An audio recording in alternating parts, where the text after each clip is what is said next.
How's it going, folks? This is the Under the Lights podcast presented by Danimals Baseball. Here today, joined by my two co-hosts, Brandon Roberts and Jarin Kobashigawa, with special guest, Kreighton Utu B Tsuruda-Gaspar.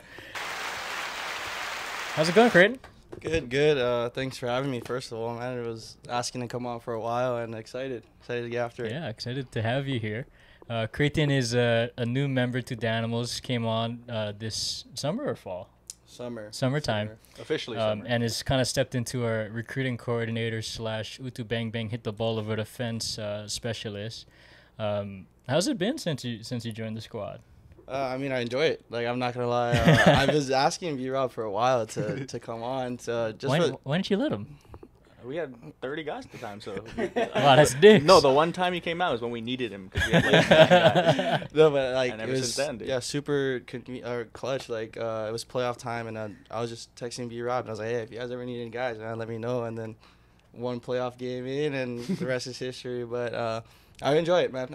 Kind of helped me reignite that fire and love for baseball that I have playing with Hell you guys. yeah. You know, so. They give you fucking chicken skin, man. Yeah, a little bit That's different cool. setting, right? Not as much pressure and stuff like that, just because I go out there and play ball with the boys. Yeah. Well, Kreighton's kind of stepped big into some shoes at Danimals Baseball. We're happy to have him, and sorry that Brandon couldn't bring you out earlier. I don't know what that's about, but dude. I'm sorry, man. Sorry. But no, Kreighton's been a huge addition to Danimals Baseball, both on and off the field. Like I said, big offensive presence with us, but also the off the field stuff, bringing some guys in. You have, I think, by far the most connections amongst all of us within the high school baseball Just, landscape. Like, different ages too. You And got high then school kids. even guys that are out of baseball already, you kind of have some reach there. So we love having Kreighton out. I think it's a fun time there. I'm gonna just pass it to Jarin because this first little segment here is something that you put together, right? Yeah, this was Kreighton definitely expressed his interest in wanting to come onto the podcast multiple times, in person, online, just everywhere I look, it's like Kreighton texting me, when am I coming on the podcast? So we did a little bit of extra research on you. We means Jarin, Okay. by the way. I'm not going to lie. We dug into your social media. Uh-oh. We did a background search on you. We had the government run it for us a couple weeks back. That's why, we were delaying your presence here. But first of all, it's 139 days away from Kreighton's birthday. That's so creepy. July 18th, Kreighton is turning 24? 26. Oh, 26? Yeah. Hey, 24. I was about to freak out. You were way 26. off. You said 20, I said 25. What did I say? You're 2013 grad, right? 2015 grad. 2015 grad. 26. Yeah, so it's supposed to be He's a year, 2014, yeah, but Oh, I stayed back. okay. 2015 grad, yeah. Okay, well, 139 days away. Do you have any early birthday plans? No, I actually don't know my Hey, use the mic, plans buddy. Oh, sorry, my fault. I actually don't know my plans for the summer. Might be coaching, might just be staying home. Obviously, gonna try and still play ball as much as possible, but nothing too crazy. Okay, well, you heard it here first, folks. Kreighton doesn't have any birthday plans, so, if you want to, schedule maybe, an Ice Palace birthday party or Chuck E. Cheese or something, that I would be think fun. they're closed down still. Maybe a Danimals baseball game on his birthday. How about that? What if we have a game? Yeah. it What might day of the fall. week Oh, we probably will. It's July 18th. I don't know what day it Jesus. is. Yeah, I don't know what day it is, but Hey, if we do, party. Party, yeah. After. It's a party at Alawai. Like UH baseball is party at the Les. We got the party at the Alawai. Party at the Y. No, but Kreighton, we like to actually share a little bit about our players on the Danimals podcast, and that's sort of the reason why we started this, was to explore the lives of Danimals players. And I think my earliest memory of you is probably from that Manoa Summer Fun, that experience. Your mom, I don't know what role she played in it, but I'm sure she was very high up.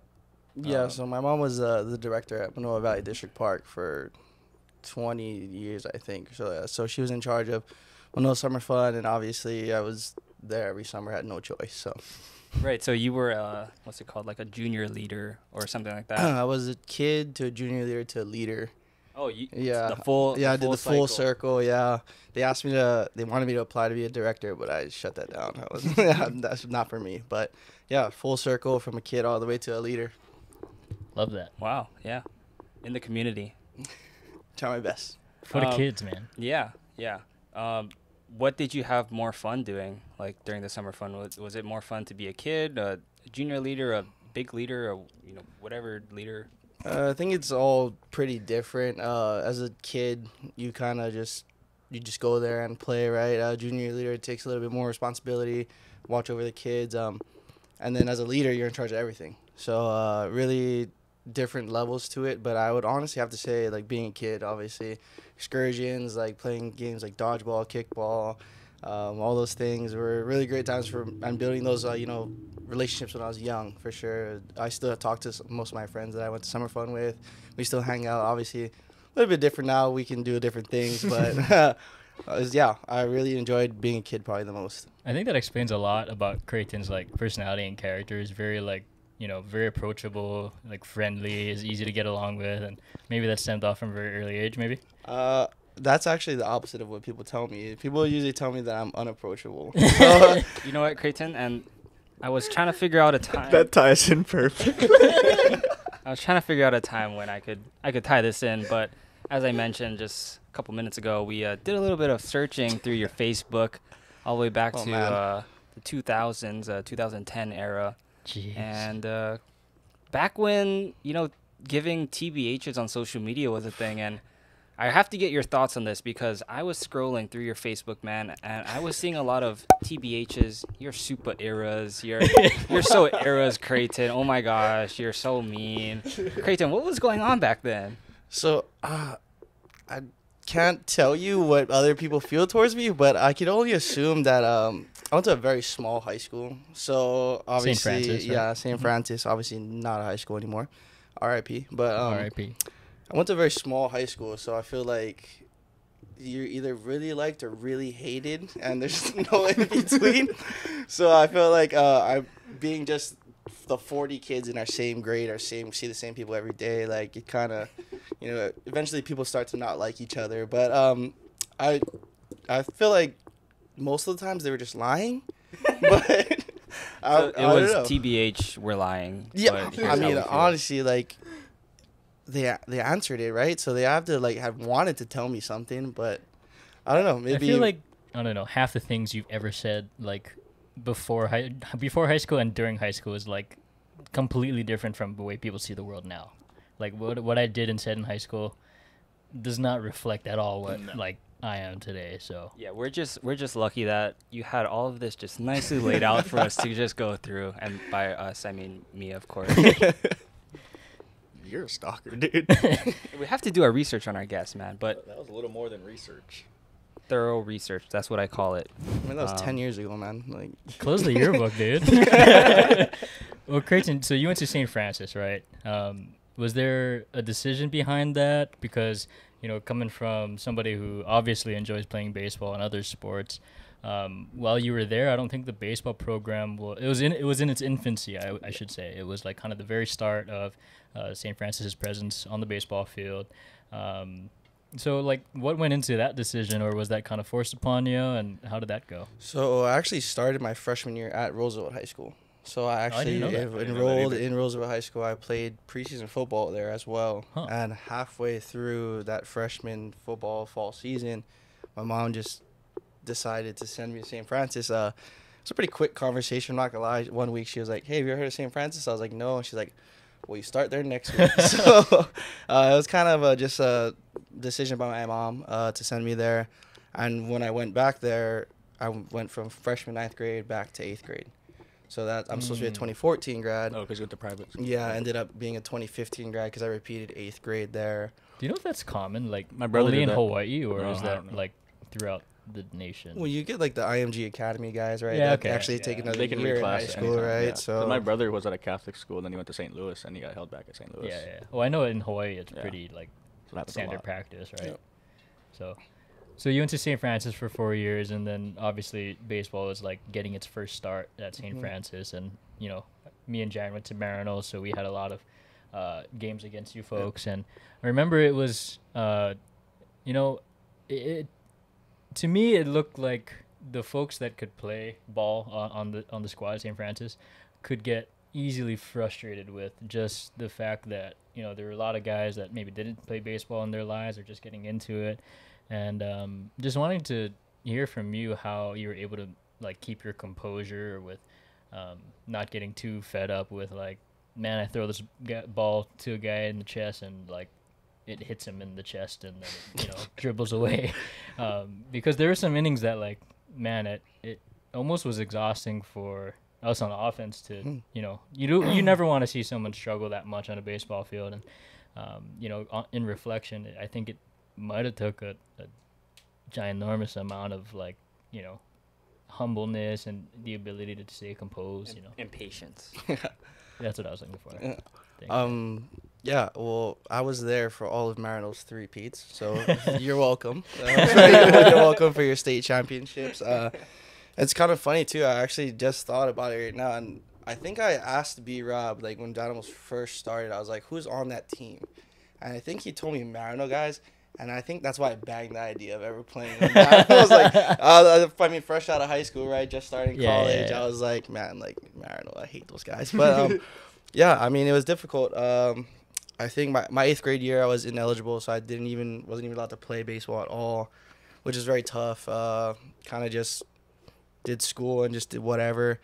My freshman year, I played varsity all 4 years, but my freshman year was tough because we played everybody back then. There was no I remember D2, that. D1, so we're playing St. Louis, we're playing Punahou, you know, we're playing Kamehameha. Guys like Keenan Lum would roll out there. He threw like a perfect game no-hitter against us. Like, we're facing like KJ Harrison guys, you know. So a lot different being a freshman and then having to roll into that varsity level right away. But I guess for me, I didn't really take the reins of the team or wasn't really looked at as like a role model for the team or a captain until my junior year.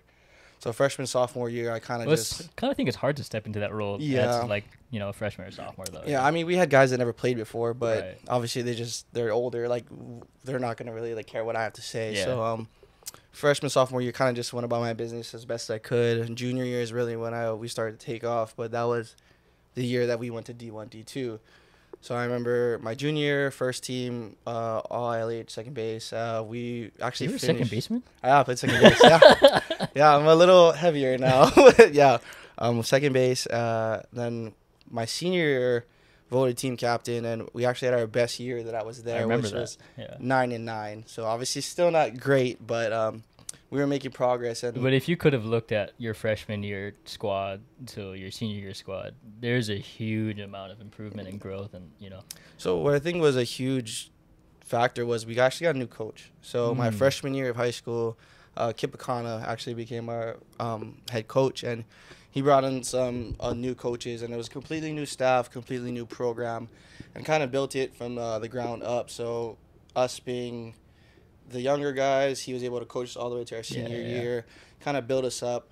Obviously, they got really good towards the end, won a state championship right before they closed down. So I think that was it was finally coming to fruition what he planned, and I always take credit for their championship because I'm like, man, we set you laid down the foundation, right? We went 0-14 for you guys, you know what I mean? Like, I didn't win a single game till my junior year in high school. So it's like, you know, we took cracks from everybody, and I mean everybody. So there's something to be said about, like, that sense of humbleness that you feel going 0-14 or, you know, having a terrible season. Like, you learn a lot about yourself, a lot about your team, like how you're going to bounce back from that, what the dynamic is in the locker room and stuff like that. So I think for a lot of folks that play on squads that are just, you know, running away with dubs every year, it's you don't get that sense of camaraderie that you get as a, you know, 0-14 team or a 2-14 team, and then, like, coming into a state championship squad. I think, I mean, playing with the same guys from my freshman year all the way to my senior year, and kind of starting to see the success that we did a little bit. We were actually lucky enough to beat Marino 3 out of 5 times that year, my senior year. Jarin, what is? They won the state championship. Do you have any? We won the series. Well, you were starting, right, that year? 2015, you had to be. You had, Kreighton beat me out for, I guess, all LH. the second baseman position, because I think I was playing middle infield at that point. But I mean, my recollection of St. Francis, I didn't actually know that the program was, like, started like from scratch when you got there. So My recollection of playing St. Francis was that it was never like a game like we took for granted.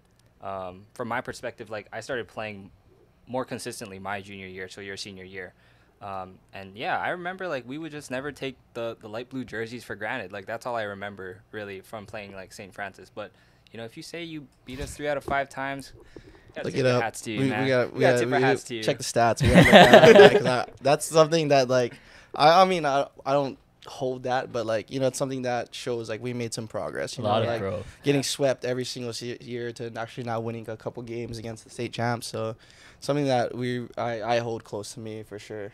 And I think that played a big role in Marinol actually progressing through the state tournament, like to face that adversity early on in the season, during the regular season. I think it really grounded that squad because the 2 years prior, right, 13 or 14, we had like a lot of success and not too many difficult, adverse times. But I think you truly get the sense of a squad once they, face that adversity and then try to overcome it. Yeah. Was it the same like on the football field as well at St. Francis? No. Short answer, no. I actually never won a football game my whole high school career. Wow. So that's fact check that too, because you would have beat Marinol's squad if we had one. I mean, unlike baseball, football was you play everybody no matter what. Division 2, Division 1, And I imagine St. Francis, you're playing both sides of the ball. Yeah. Oh too. no, I told them I'm good. Okay. So I was actually a strong safety my senior year too. So I played in the box a lot. But yeah. I mean, going against guys like Davis from Punahou, like Kanta Kamatule, like you're not Tua from St. Louis. Yeah. Like, we're not gonna see too much success. But I mean, I enjoyed it. I actually had to hang up my football cleats a little early my senior year because I went to Arizona with Team Hawaii. Mm-hmm. So I missed the last 3 games of the season, focusing on baseball, trying to, progress my career. I think that turned out well for you, though. Yeah, I mean, now that I look back at it, I'm happy with the decision, but I do miss football. Was there ever a second thought? I don't think I took football seriously enough to make it to the next level, to be honest with you. It was always, I always had a feeling like baseball was the reason why I was going to go to school. Well, let's cut time here for a quick commercial break. On the other side, we'll continue our chat with Kreighton. Stay tuned for the second side of Under the Lights, presented by Danimals Baseball.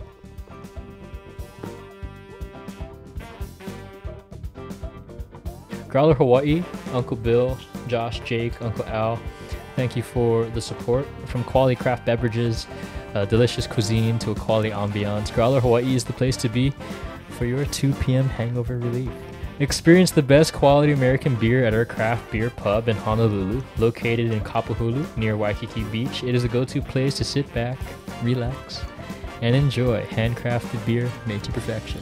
Thank you guys. Thank you, Uncle Bill, Uncle Al, Josh, and Jake.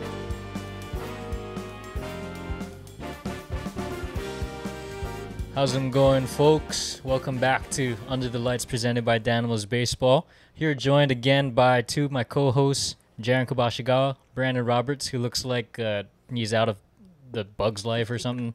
I don't know what's going on there. And Great special use of guest, the soundboard. Kreighton Tsuruda-Gaspar. My name is Mr. Coach. We're just going to continue our talk with Kreighton, and we were talking a little bit about St. Francis, and just want to get your thoughts. St. Francis unfortunately had to close down recently. What did that mean to you? I know that's got to be pretty tough not being able to go back and see some of the high school facilities and some friends and faculty and stuff like that. How did that impact you?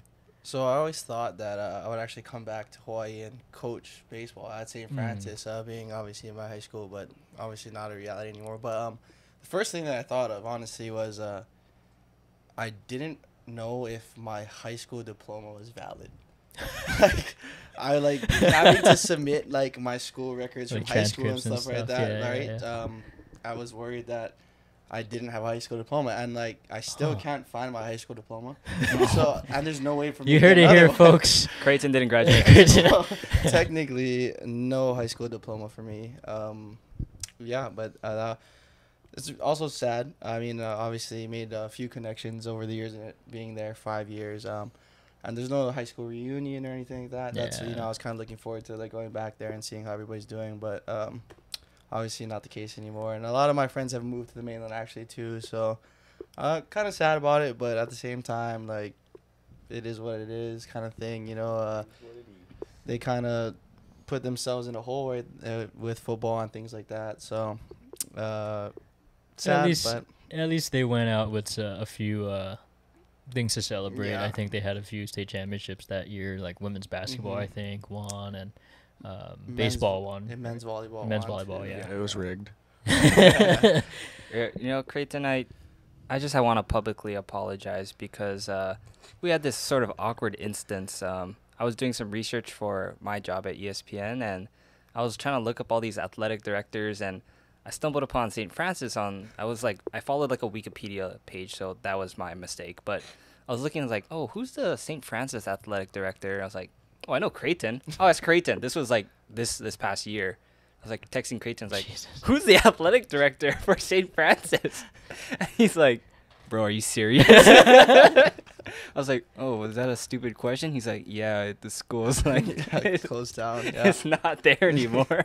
I was like, oh, my bad. Yeah, so I just want to apologize. It's all good. It's all I was good. thinking about that as you were going through that. So you remember episode 1, Jarin, when you said you wanted to be portrayed as the humble person? Yeah. Your true character's coming out, I think.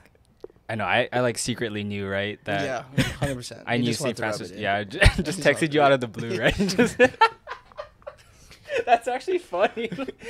That's so mean. That's jacked up, man. so mean. I think regardless of, St. Francis's status as a school, I think you left a pretty lasting impact on your legacy there in high school. So I think you can hang your hat on that. Yeah, I mean, I can only hope. I don't know. According to my Facebook page, all my high school classmates. hated So me. eras aside. Well, I mean, like nowadays, right? HPU coach, Mr. Coach Kreighton, Mr. Kreighton coach. Mr. Kreighton coach. Now doing some work with HPU. What do you do for them? So I'm the strength and conditioning coach there at HPU for their baseball team, and help with the infielders. Was super blessed with the opportunity.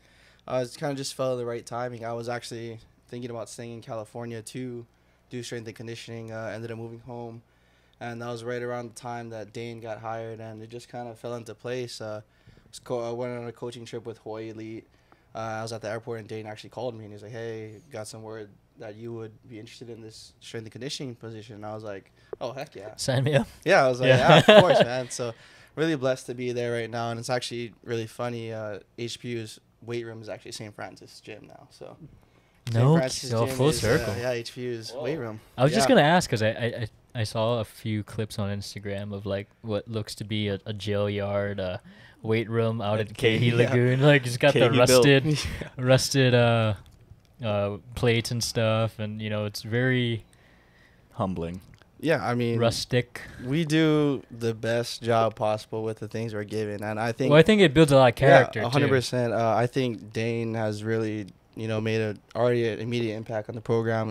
Kind of bringing his toughness and his character, his morale, to that program, and our guys kind of embrace it. Like it is prison style. Like we are deadlifting in the bullpen or arm barn, whatever you In want to the call damn it. sun. Yeah. We are using rusted plates, rusted bars. We have only 2 squat racks, but it gets the job done, man. And our guys have done a great job of really embracing that grind, embracing that, just that adversity that they have to face. Being a smaller school, they don't shy away from the challenge, and I'm really proud of those guys, how they're really grinding through the season so far. I think it brings about like a newfound energy, a newfound appreciation for the game, and I think it really showed, especially game 1 of the season. Homeboy goes out Yeah. and throws a perfect game. Perfect game, yeah. right? Shout out to Jack, man. Phenomenal job. And yeah, we had some angels looking down on us as well that game. So I'm really. Dude, how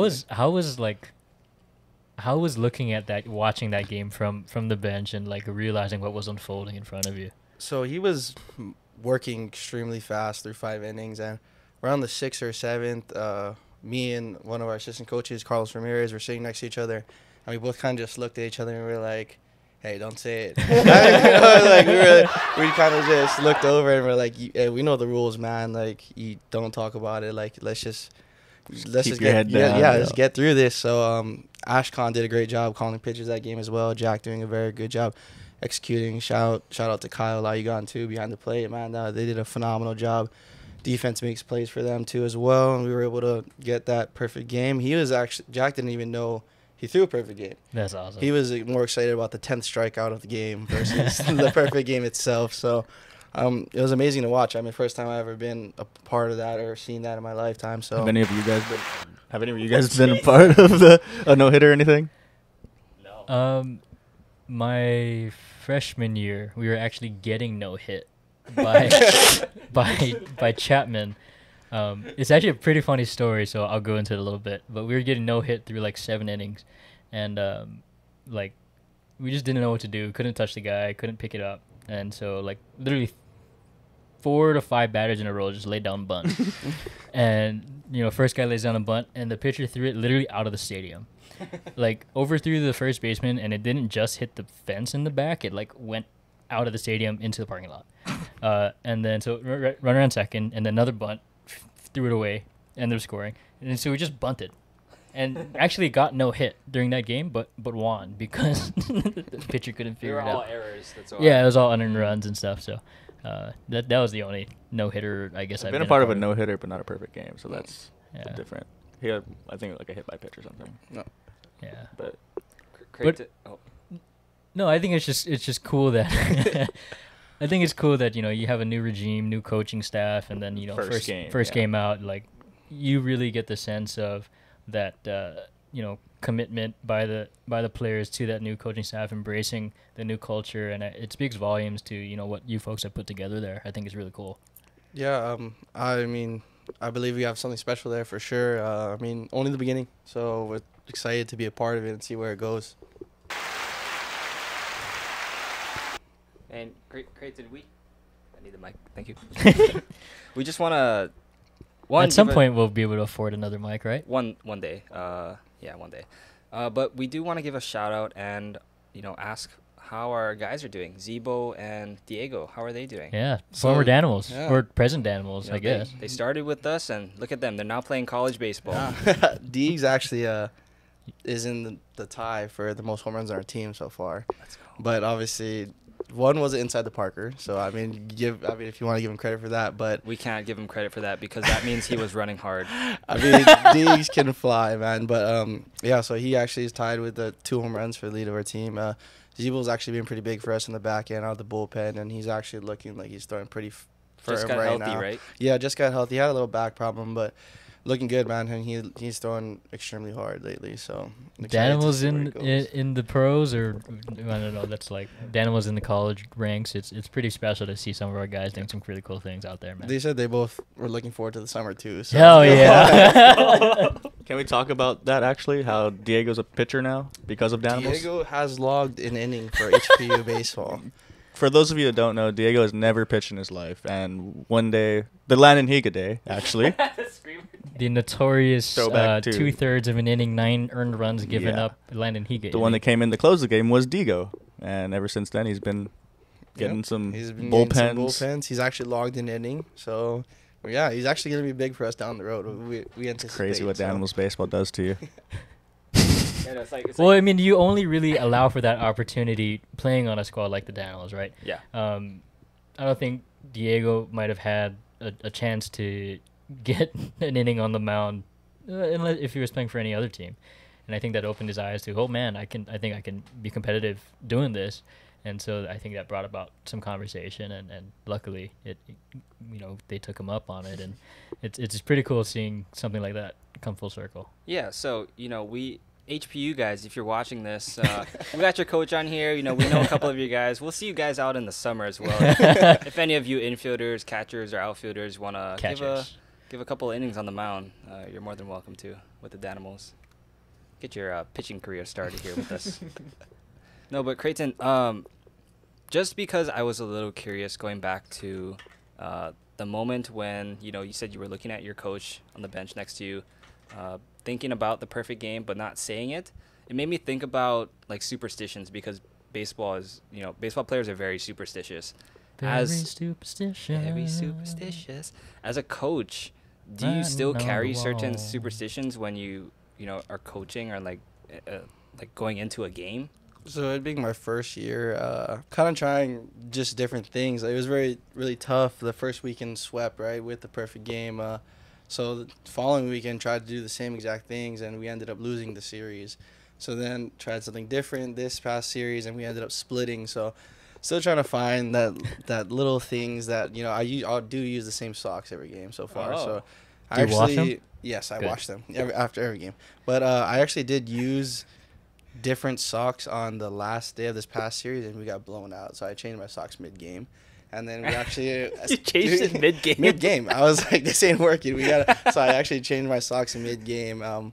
Made it a little bit more competitive. We ended up still losing, obviously, because we were getting blown out. But kept the socks on for the second game, and we actually played pretty well. I lied. We gave up 9 runs in the first inning, but we came back with 7. Then we went put up a 0, and we came back with 3. So we were winning 11-9, but the game was called due to them having to catch their flight. So I think I'm going to stick with the same socks for now and see what happens. They have to call the game because they have to catch their flight and not just... Yeah, so Hilo had a flight, I guess. They had to Hilo of all places? Bro, that's 30-minute flight. So, take a canoe. Yeah, they called the game for time limit, and we ended up not playing the 5th game of the series. So it just chalked up as no contest, yeah. So I ended up splitting 2-2. That's so weird. I don't get it. Like, why schedule the game if you know you're not going to play it? Well, the first game ran long, and then the first 2 innings of the second game were like almost 2 hours. I've also never heard of a 5-game series. Yeah, well, 9 and 7 runs with the way 8 pitching changes. Yeah. I don't know. I was looking at your schedule, and like you played like a couple non-conference game against a conference opponent, right? And then so that's what they're piecing. So it the together. first 2 were conference games, which we both won. So Right. 2-0 in conference, and then the next 3 or next 4, whatever, were non-conference games. Yeah, I think a lot of colleges are doing that now because of COVID, and they're wanting to limit some of the travel restrictions, or not restrictions, but limit the amount of travel you have to do. And so I know, like, my old school, Whittier College, is playing a lot of, like, conference opponents, but considered non-conference games, which is, like, the weirdest thing to me. I think it's to also help fill the schedule, right? Yeah. More games, a better opportunity later on. Rock, paper, scissors? Who's Yeah, you can go. Oh, okay. I was gonna... Whatever. Peace out. Going back to your college days, Kreighton, you went to 4 colleges in 5 years. Started off at the Limestone College. Got the freshman 60. Jesus. We'll put up a picture right now. Oh, tough. But Tough. you told us that you ended your senior year of high school around 170, 175-ish. Went to college. I saw on the Limestone website that you were right around 225. Those are never accurate. I was like 5'10", 170 on my college profile. Would you, for weight though, wouldn't you want to underestimate more than overestimate? So isn't they want to show it as tanks. Heavier, yeah. Oh really? Yeah. Oh, so what were you actually? It was probably around 215. Oh, okay. So added 10 pounds or so, yeah. You Okay. see someone weighs 235, you're already scared. You see him on the roster. You just think he hits bombs, but big picture, Kreighton. What was the journey like going to 4 colleges in 5 years? And tell us about that. Embracing and that. do you have a favorite of the 4? I would honestly have to say my favorite is... Sorry. You want me to take this out? Oh no! So sorry because Brandon just like put it to my mouth. Okay. Anyways, sorry. I would say my favorite is probably William Jessup. Obviously, finished my career there. Was able to be a part of back-to-back conference championships and actually going to a regional. 1 game away from going to chance to win an Natty. So obviously a great experience there. I met some of my lifelong friends that one of them I coach with right now is Ash Khan. So able to make some great connections there. They had a rich history of Hawaii kids as well at William Jessup. So I was just about to say, I think like there's a lot of kids that get an opportunity there. Yeah. They like the Pono Decker kid we played against growing up. Yeah. He went to Jessup with him. He was actually my roommate. Yeah. Oh wow. Yeah, but out of high school, I went to Limestone University out in South Carolina. Obviously, completely different from Hawaii. Yeehaw. Yeah, out of my comfort zone for sure. Was able to go there, kind of experience something different. Halfway through the year, decided like it wasn't for me. Wanted to move back somewhere closer to home. Was looking at junior colleges. I actually initially wanted to go to Feather River, well, another JUCO rich with Hawaii kids, obviously. Ended up going to Butte, same conference, so I was able to still play against a lot of Hawaii kids out in there in Chico, and that's a different animal in itself too, Chico, California. So it's a party city. Yeah, it's so, wild. I mean, I'm sure if you look at my profile picture from that year too, I'm a little heavier as well, but for different reasons, obviously. But then I ended up going to Yuba, right down the road, another junior college. And then the assistant coach at the time at Yuba was actually good friends with the head coach at Jessup, and that's how I kind of got it connected. We played them a lot during the fall too. So 3 California schools. Yeah, I was able to put together some good at-bats in the fall scrimmages that we played Jessup, and eventually ended up there with Jake McKinley as my first head coach. Obviously not there anymore. He's with the Brewers organization, player development guy. So great guy to know. I loved playing for him, and then Trevor Payne took over, which was his assistant, and stayed there for 3 years after that. The first COVID year being my senior year, and then getting a chance to go back for my 6th year. So I was a 6th-year senior. Yeah, long road. Super senior. Yeah. I was able to get my master's degree, though, with my 6 years at Jessup. So Super Saiyan senior. What'd you get your master's degree in? Kinesiology. I can answer that. Okay. Oh, yeah, go ahead. What is Jesus, the Jarin knows your bio better than you, dude. research say? I think we have a few questions from Jarin. I think he pulled like your profile and was like, oh, kinesiology, exercise science, and so. His LinkedIn profile says master's degree in kinesiology and exercise science from William Jessup University. And we were a little curious if the education stuck, so we prepared kinesiology-related questions for you. That's tough. First one is, what structure limits wrist extension? See, if I don't get these right, I might get fired. Oh, Dane's gonna watch this and be like, you don't even know what you're talking about. What are we doing? For legal reasons. The hip bones connected to the leg bone. Do you guys remember that Hannah Montana episode? No, I don't think I've ever watched Yeah, Hannah dude, Montana. I was gonna say I hated Hannah Montana, but for legal reasons, the last 30 seconds of the podcast have been cut out. We will now continue on with this regularly scheduled program. Kreighton, I had surgery on my shoulder 2016, like junior year of college, or in between my sophomore and junior year of college. As somebody with an exercise science background, kinesiology background, what are some of the ways you are helping your athletes stay healthy on the field and you yourself staying healthy on the field, still playing to this day, playing with Danimals and some other competitive, AJA leagues and stuff like that? What are some of the things that come to mind? So I actually have a torn labrum in my throwing arm as well. I had a slap tear repair. So Yeah. I actually tore my labrum my sophomore year in high school, but never got surgery on it, so I still have it. Oh, that's brutal. Yeah, so I still throw with my torn labrum. How do you wipe? How do I wipe? Front wipe or back wipe? back, of course. But yeah, for me personally, do a lot of mobility and stuff like that. It was really interesting to kind of being a strength and conditioning coach on a college level, extremely different from training like kids and stuff like that as well, or even training myself. And especially with limited resources, we do the best we can. We try to keep it compound movements, especially in season. We kind of cut the intensity down for sure. We're just trying to maintain all that strength and power that we built over the fall break. Fall is the build-up. Yeah, and then winter break, we we really got after in the weight room. I was able to give everybody a program. Everybody put on 5-10 pounds of muscle. They came back. We're just trying to maintain that as much as possible. Stay away from injuries. So do a lot of little muscle things. We do a lot of back, a lot of scap retraction things, trying to keep those shoulders healthy, a little more mobility.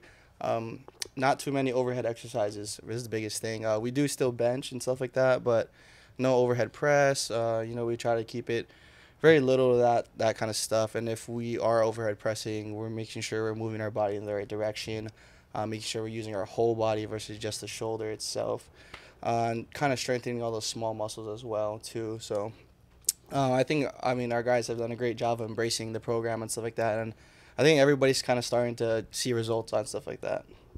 Yeah, if there are any high school ball players, young ball players, or folks in college, your best ability is availability. If you're hurt, limits your opportunities.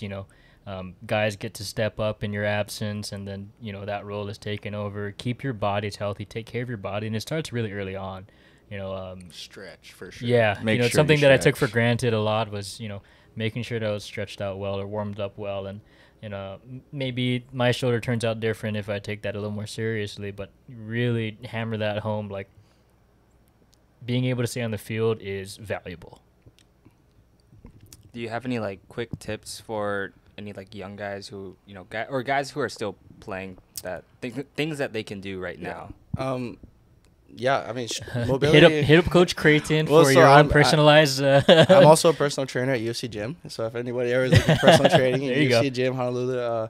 But yeah, mobility, like you guys said, mobility and flexibility is a huge thing. Kind of don't want to take that for granted because you're gearing your body up for that, explosive movements, stuff like that. So flexibility and mobility, a great thing. Always strengthen that core too. Core is everything. Help stabilize your whole body. So, and then never skip leg day. If you're a young kid and trying to play sports, never skip leg day. And that was so hard to do for me. It was all about getting the Dorito body. Of that. I mean, in high school, for real, it was like legs was like for real. I mean, like maybe it was like socially like influenced because back then like it was a joke to do legs essentially. Yeah. But growing up, I understand why it's important. Fun fact: Ryan, Mr. Coach, used to work at UFC Gym too. Oh yeah, Really? Yeah. he used to make like 20 smoothies. Yeah, Armbar. Like right out of high school, I worked there for just the free membership, and then like the next summer. So, well, anyway, let's take it over to a break. We'll hear from some of our sponsors here on the commercial break. On the other side, stay tuned for Under the Lights, presented by Danimals Baseball, featuring Mr. Coach Kreighton.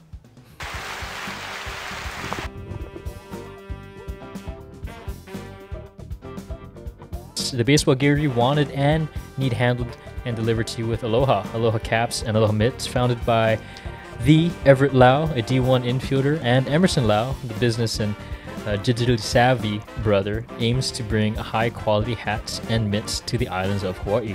You can find them on Instagram at Aloha Caps with a Z, Aloha_Caps with a Z, and Aloha Mitts. DM them for any inquiries or purchase intentions. Welcome back, folks, to Under the Lights, presented by Danimals Baseball, here with Jarin Kobashigawa. We have Dr. Evil in the shades here. And Mr. Coach Cray. Welcome back. Wanted to just get your thoughts about the Danimals season. First year out with the squad. Love having you out there. What were your thoughts? I think you were originally part of a D2 squad and then came over to the D1 side of things. But, there's not really much of a difference between, like, Strikes. the level of competition. Maybe I'm misspeaking. But, I don't know. What was your impression of the Danimals, man? Shout out to One Down. That's the D2 team that I play for. Yee. So One Down, looking for a merger. I don't know. Now we'll see. I probably will float time between summertime, One Down, and Danimals. But my recap of Danimals season, man, I loved it. I enjoyed coming to the yard every day with you guys, man. Like it's nice having to just play first one inning and then because I don't think you guys knew that I caught though. So Oh, we do now. now we do. But not looking forward to catching much with Danimals, but. Will if I have to, but I liked it. I enjoyed it. Obviously, fell short in the championship game or whatever, but shout out to Nunu, 2 home runs. They won 3-2, I think. Future Shark right there. Future Shark. But I enjoyed it, man. It was a good time. I thought we have a great squad. Good chemistry, man. It's always a good time out there. One Down, correct me if I'm wrong, is like a collection of a lot of the guys from Manoa. Yeah, so a lot of Roosevelt guys and childhood friends who I play with and One Down. We had a rough season, but I mean it was fun. Just like Danimals, we all come out, looking to have a good time and just I think this league in particular, you're not really looking to go all out and win a ship, right? It's just about having fun with the guys in the dugout. Yeah, exactly. I agree. Yeah. Would you want One Down to move to D1 eventually, or would you want? Nah, I think we're I think we're cruising in D2. What's gonna happen if Danimals makes a D2 team? You gotta choose. Why would we make a D2 team? Because the Danimals franchise is ever expanding. I mean, I don't know. Well, I guess we'll cross that bridge when we get there. But, I mean, like I said, merger, man. We could always have a merger, you know. Mr. Coach is gonna offer you a lifetime contract. Just throwing that out there. We'll talk about the money later, but I will accept. All right, should we move on to the rapid fire? Well, I want to ask before we get into the rapid fire question. This year in the fall we debuted, or maybe late summer we debuted the new baby blue jerseys, and unfortunately we fell a day short of Kreighton being able to. You never got to wear it? Rock that jersey. I didn't. Yeah, I think it came in like the day after the game. But the question I have was you had something written on the back. Can you explain that to the fans? So my one down jersey also has Utu Bang Bang on the back, and we got our one down jerseys the same year the song came out, and we were all just trying to think of names that we put on our back. Shout out to one of our other guys, is like Mr. Pole Bender, so we were all just kind of thinking about things. And that song was playing, and I was like, I'm just going to rock Utu Bang Bang on my jersey. And picked a different number this year for Danimals, though. Went with number 69. Any specific reason? I just feel like Utu Bang Bang and 69 go play well together. But, originally my jersey said like 3 to 4 days. And then, and then for some reason, I'm waiting for it 6 weeks later. So, but I'm also kind of upset that I didn't get player of the game. What Jarin? What is the argument there? What happened? I mean, I was 2 for 3 with our only 2 ribbies. What, and who did we give it to? I think we gave it to Ren we gave Ren Screamer. We gave it to B-Rob because B-Rob stole home. Yeah, I didn't even Was know. I there? Yeah, that was the one. I didn't know I was player of the game. You guys called me over and gave me a cookie. It was against Hamlet Department at LOI. You gave me a cookie. We might have to check the footage, my man. Second apology. Check to the Kreighton footage on camera. This is just Jaren's apology tour podcast now. The decision for the fans out there, it's really Jaren's decision on who gets player of the game and screamer of the game. So it's basically all your fault. The decision gets vetted by upper management, and I think that day we might have forked it up. I did. The reasoning was I did take myself out early of the game. What? Oh, did you leave early? No, I just. Oh, okay. I just took myself out because my back was sore. Yeah, one of the things that we need a criteria for player of the game is to finish the game completely. So maybe that's why. Jaren's character development is hilarious this episode, man. I'm just painting yourself as the villain, man. You know what, Kreighton? That'll make it all that more sweet when you come out this summer and you get player of the game, because we know what's going to happen this summer. My only goal for the fall was to not get Screamer. So well, there you go. I was successful. happy with that. Yeah. I mean, some guys, they don't mind the Screamer, but it's not that bad. I mean, promise. it pays off when Ren gets it every week. So he's the go-to. Yeah. You hate to see it. Yeah. Shout out Ren and Reese and Cole. Shout out Reese, man. We're gonna miss you. Yeah. Well, this will come out a little later than you leave, but Reese, if you're listening to this, good luck in Vegas, my guy. Yeah, good luck, Reese. All right. Should we? Well, I think let's go ahead and get into some rapid fire questions. This is a recurring segment here on Under the Lights, presented by Danimals Baseball. B-Rob is gonna hit you up with 5 rapid fire questions. Whatever comes to mind first, go ahead and spit it out. And we will cut out whatever you like, because this can prompt some unwarranted answers. Yeah. Question number 1. Do you have more career flyouts or groundouts? Oh, flyouts for sure. All right. Flyouts or strikeouts? That would be a tough one. I think flyouts. Flyouts. Is there a reason behind the elevate and celebrate? I mean, I just try to hit nukes. Yeah. Even in the OP League now, I just trying to hit nukes. I mean, we played at Jessup 315 down the line with the wind blowing out. Yeah, hit the ball in the air. That is a launch pad. Yeah. We could clip in that Todd Peterson LSU clip when he was getting interviewed. It's like, dude, I'm a pitcher. I just want to go up there and hit nukes. None to lose. All right. Question number 2. We know you're a big golfer. You have a bucket list golf course anywhere in the world? Ooh. Like, you have to play this before you die. One course. I'm not. I don't know many courses, but I did want to golf every course on the island before like I actually done golfing, or before I give up golfing because I'm old. But we're going to Maui to golf. Shout out Sheridan, AJ. Yeah. But hopefully we can get there. But yeah, I just want to golf every course on the island at least once. Island or state? State. State. Well, stay tuned. Just since you said that, we are in the works, planning to try to host a Danimals Oh yeah, we didn't tell you Open. about that. golf tournament. Stay tuned for the details come late summer, or early summer, I should say. That's in the works. All right. So question number 3. You and Ren seem to have this approach where you swing at the first pitch no matter what. What goes through your head when you don't swing at that pitch? I honestly automatically think I'm getting out. Like, Just sheer panic. Just sheer like, oh, I messed up. Like I was like, most of the time I'll swing if it's remotely anywhere yeah. close. Like the only time I won't swing is if it's in third. Honestly, and it's it kind of paid off towards any the pitch, end of or the does it year. have to be a fastball? Oh, any pitch. Anything. Yeah, we're just happy. First pitch. Yeah, first pitch. Got it. That's a strong approach. That's the Danimals approach. That's yeah. it.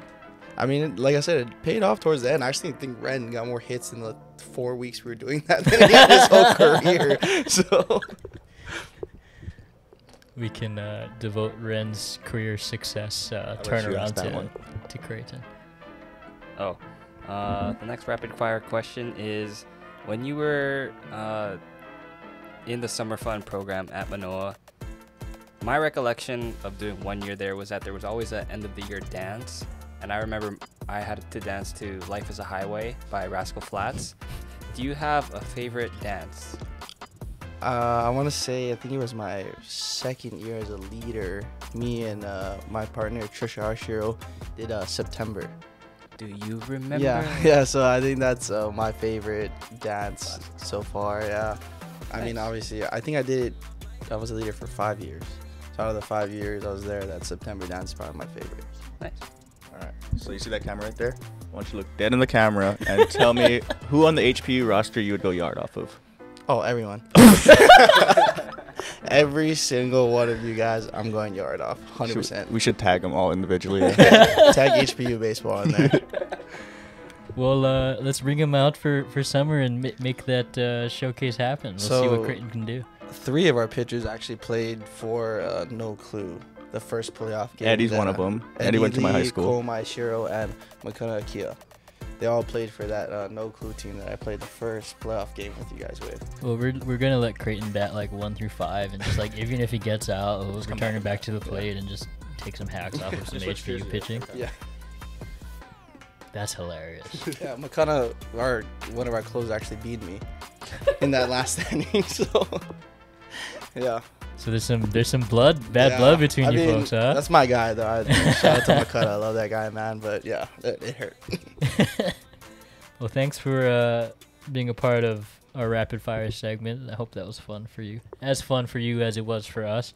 Kind of want to close out the show today by getting your thoughts on. I think you've been pretty instrumental in the development of a lot of high school kids coming into college. Now in your position at HPU, you get the opportunity to do some scouting, to do some recruiting, and really feature some talented local high schoolers coming up the ranks. What's that been like for you? And getting to see their progression. And is there anyone we should be looking out for this year? Maybe not so known. I don't want to give away our secret tour on, so I'll keep that low key. But it's different. It's 100% different coaching from playing. Been blessed with the opportunity to work with Hawaii Elite, HPU. A&B is another pitching academy that I help out with. It's amazing to see what these kids are capable of, man. And, really blessed to help them in any way I can, whether it be lifting, coaching, just being there for them to just talk and hang out.